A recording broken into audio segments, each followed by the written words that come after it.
I got permission to put the mama in a headlock. She tried to shoot me in the bigger bow leg lock. She said she liked the way I stick and make the bed rock. One time, boy.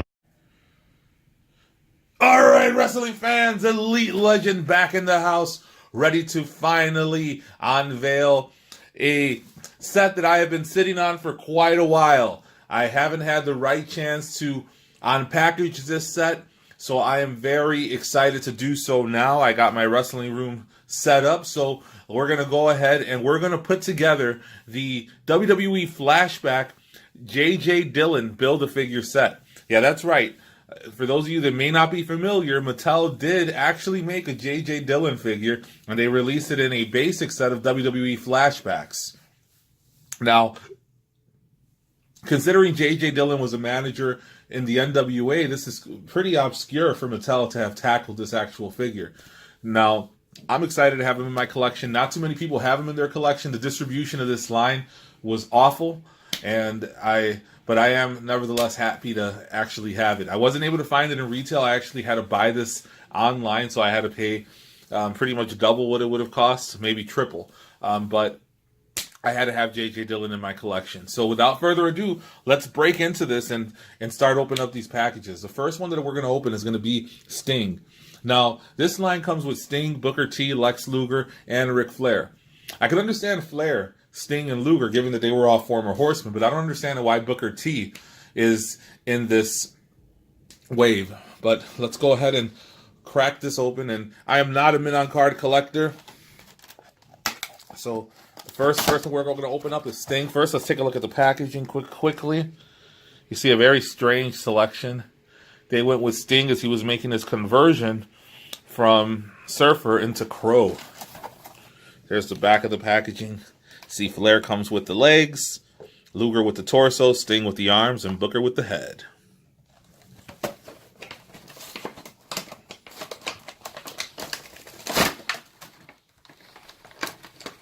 Alright, so first thing I'm going to take out here are the arms. Put these down here. I'm going to build JJ Dillon soon enough. Not a fan of basics, especially the new style basics that have done away with the bicep swivel. For those of you that are customizers, these are also a nightmare because the only thing that you can actually use now is the head. The boots, they don't come off. The knees, you can't swap them. You may be able to swap the hands, but I'm not sure. But the only thing you can use now are the heads, and this head is ridiculously oversized. Went with an obscure attire. I like the black and orange. Reminds me of Halloween Havoc, the early days. Let's put Sting here for now. And let's go ahead and turn our attention to the total package Lex Luger. Luger was always one of my favorite characters. A lot of people say that he didn't fit into the Horsemen. I disagree. When Luger was a Horseman during the late 80s, he was a great pick. He was an athlete. He had a great look. Remember, the Horsemen were supposed to be preppies. There was nobody that looked actually more believable as a prep than Lex Luger. Here you see the torso. Always remember when Lex Luger got kicked out of the Horsemen. He was wearing a white tuxedo, got out of a limo, and he got essentially jumped out of the Horsemen. Here you see him in his regular late WCW attire, where he would always wear black and white. For those of you who remember Luger in the NWA during the Horseman days, he always wore different color tights. The reds, pink, blue, white, yellow. So one of my favorite runs for Luger was actually when he was the WCW champion after Flair left for the WWF. So when he was managed by the great Harley Race. So now that leaves us with two figures. We're going to go ahead and open up Booker T next. Here we see Booker T in his, it's probably singles attire. I really wish that he would have been placed in maybe a silver or white attire. But again, this is a basic. Hopefully we do get a flashback Booker T from his singles run. Remember, he had quite a run as a TV champion as well as a 5-time world champion. Five-time. sucker. Hogan, we coming for you. Now this one comes with the head. This is a very large noggin, and I'll show you when we put this together. This is a Jack's size head. A lot of people were doing customs with Jack's heads on Mattel bodies, and they would get some flack for it. But Mattel making this gigantic head kind of makes it justifiable for you to use a Jack's head on a Mattel body and get away with it.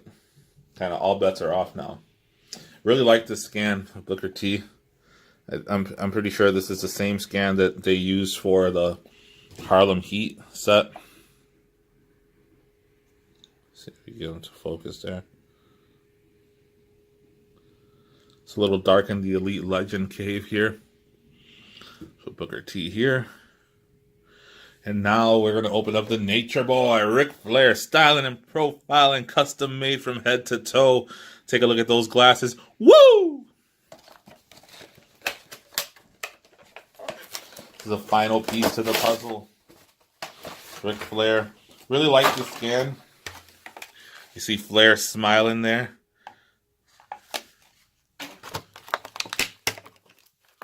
And now we have JJ Dillon with some legs to stand on. Now let's go ahead and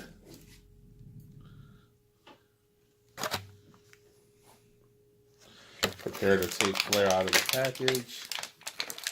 Oh my, I think I have, I don't think I took JJ's glasses off. And I removed Booker from the packaging. Well, that's a fail.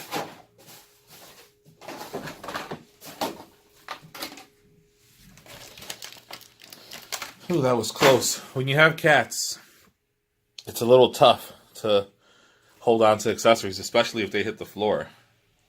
That's kind of their territory now. This Flair is pretty slick. He has a blue jacket, a yellow tie. He has a pair of nice shoes. He probably would have had gaiters on. But you see Flair. This is basic articulation. And he does have the no bicep swivel, so this is a basic suit. For a suited character, I don't mind not having the bicep swivel. Looks a little cleaner.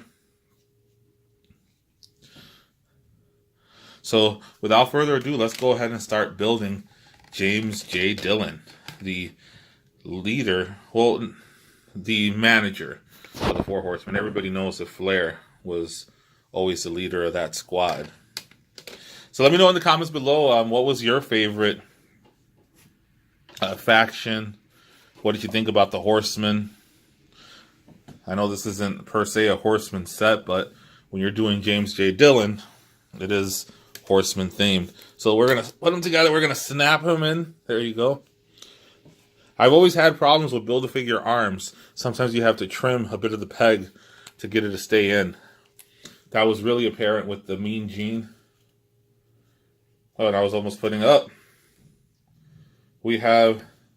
Oh, I thought we had a quality control issue, but the arm was just placed in there incorrectly. And just as I had said, it doesn't look like this. Oh, I misspoke.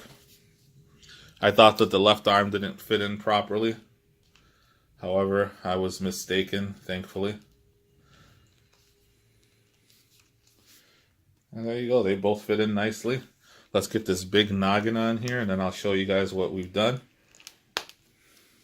So here he is, the manager of the Horsemen, James J. Dillon. He also, so there we see James J. Let's see if we can take the lighting off of him a little bit. Maybe we can get a better look at the scan. It's really cloudy here in Chicago today, so the lighting isn't the best.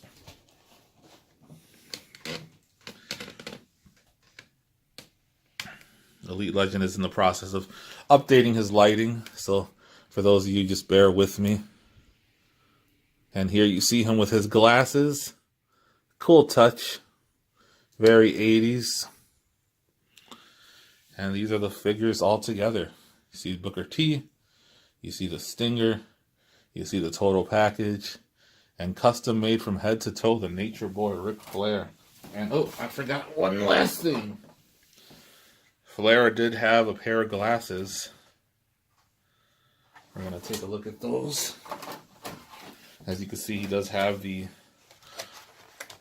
holes in his head, in his hair to accommodate them. And they're really cool. They're actually transparent. You're probably not gonna see that on the camera, but they're a bit transparent. Actually, you can get a pretty good look at that being transparent there. And that is a slick Rick smile. Look at that. Can't wait to pop this head off and put it on a figure. A Ric Flair wrestling gear figure. We really do need a... Here you see JJ's boots. Similar to Flair's, but painted differently. But unlike Flair, this is an elite articulated body. He has ab crunch. You really can't tell because of the jacket, but he does... Don't really need lead articulation for a manager. JJ didn't really bump that much. However, JJ did occasionally wrestle. So, Elite Legend has a treat coming for you guys. So, those of you who are fans of WCW and the NWA, Elite Legend is going to have a very, very exciting treat for you guys coming up in the month of February. We're going to take a look at a special custom, or a couple of customs, and a play set, so to speak, that is very Horseman inspired. If you think you know what I'm talking about, write it in the comments below. Also, let me know what you think about this line. Do you own the JJ Dillon Build-A-Figure? How did you get it? What was the distribution like in your area? Do you think Mattel has any plans on re-releasing this figure? Let me know what you think. Let me know what you think about the Horseman. Who is your favorite faction? And just remember, check out all my content if you're a Marvel collector, Marvel fan, comic fan, pop fan, WWE fan. I have all that content on my page. So make sure you like, comment, subscribe, and check out the Tag Team Toy Collectors. Those are my brothers. We're part of a group there. Occasionally we stream.